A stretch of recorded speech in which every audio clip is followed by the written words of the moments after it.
এটাই হচ্ছে খালেদা জিয়া। জীবিত খালেদা জিয়া যেমনটা শক্তিশালী ছিলেন, মারা যাওয়ার পরও খালেদা জিয়া কতখানি শক্তিশালী সেটা বোঝা গেল আন্তর্জাতিকভাবে খালেদা জিয়ার মৃত্যুতে যে পরিমাণ শোকের আবহ এবং শ্রদ্ধা, ভালোবাসা সেটা আসলে দৃষ্টি কাড়ার মতো।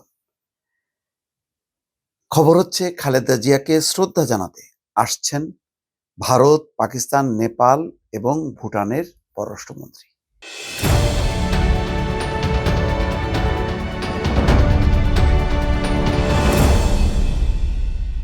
খালেদা জিয়া যেহেতু কোনো প্রোটোকল নেই, সুতরাং সেটা বিবেচনা করে প্রত্যেকটা দেশ তার সর্বোচ্চ পর্যায়ের প্রতিনিধি পাঠাচ্ছে। খেয়াল করেছেন? এছাড়া যুক্তরাষ্ট্র, যুক্তরাজ্য, ইউরোপীয় ইউনিয়ন থেকে শুরু করে সবাই তো শোক জানিয়েছে একেবারে রাষ্ট্রীয়ভাবে। এখন রীতিমতো কালকে যে সংসদ ভবনের দক্ষিণ প্লাজায় যেই জানাজা হবে, শ্রদ্ধা হবে, সেখানে তারা হাজির হচ্ছেন। খেয়াল করেন, ভারতের পররাষ্ট্রমন্ত্রী জয়শঙ্কর এই পট পরিবর্তনের পর কিন্তু আসেননি। সচিব এসছেন কিন্তু জয়শঙ্কর আসেননি। আজকে তিনিও আসছেন। আসতেছেন পাকিস্তানের উপপ্রধানমন্ত্রী এবং পররাষ্ট্রমন্ত্রী ইসাক দার।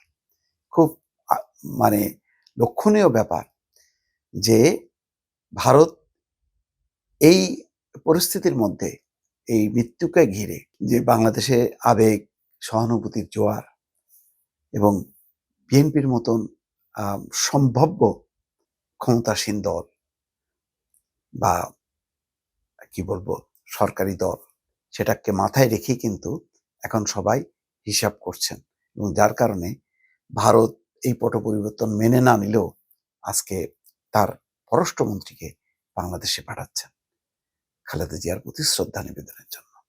এর মধ্য দিয়েই বোঝা যাচ্ছে যে খালেদা জিয়ার মৃত্যু, তারেক রহমানের বাংলাদেশে আসা এবং সামনে নির্বাচন এবং নতুন সরকার সবকিছু মিলায় প্রত্যেকটা দেশ তার হিসাব নিকাশ তো আছেই, তার মধ্যে একটা বড় উপলক্ষ হয়ে গেল বেগম খালেদা জিয়ার এই মৃত্যু। ফলে আর পাকিস্তান যেভাবে এককভাবে শুধু তারাই, এখন আর ভারত না, ওই অবস্থাটা কিন্তু থাকছে না। বাংলাদেশের গুরুত্ব যেমন ভারতের কাছে তেমনি পাকিস্তানের কাছে।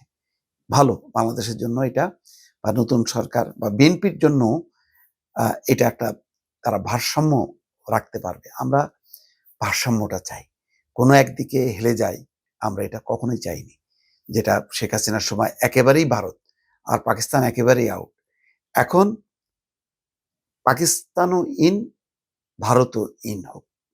দুটো দেশই আসুক, সবার সাথে যাতে ভারসাম্যপূর্ণ আমরা সম্পর্ক রাখতে পারি। আসছে এর বাইরে নেপালের পররাষ্ট্রমন্ত্রী, মালদ্বীপের শিক্ষামন্ত্রী আসছেন। খুবই এটা তাৎপর্যপূর্ণ। বাংলাদেশের যে বিএনপির যে প্রভাব, বিএনপির রাজনীতি একটা লম্বা কয়েক দশকের যে অবস্থানটা আজকে এই বেগম খালেদা জিয়ার জন্য শ্রদ্ধা জানানোর মধ্য দিয়ে দক্ষিণ এশিয়ার মধ্যে এটা আবার প্রমাণ হলো যে বিএনপি কেবল শুধু আভ্যন্তরীণ একটা দেশের জন্য শুধু গুরুত্বপূর্ণ না, আন্তর্জাতিক অঙ্গনেও তার যে কতটা গুরুত্ব ছিল বেগম জিয়ার মৃত্যুতে এই প্রতিনিধিরা ভারত, পাকিস্তান, ভুটান, মালদ্বীপ, নেপাল সবার আসার মধ্য দিয়ে কিন্তু সেটা আবার প্রমাণিত হলো। দর্শক।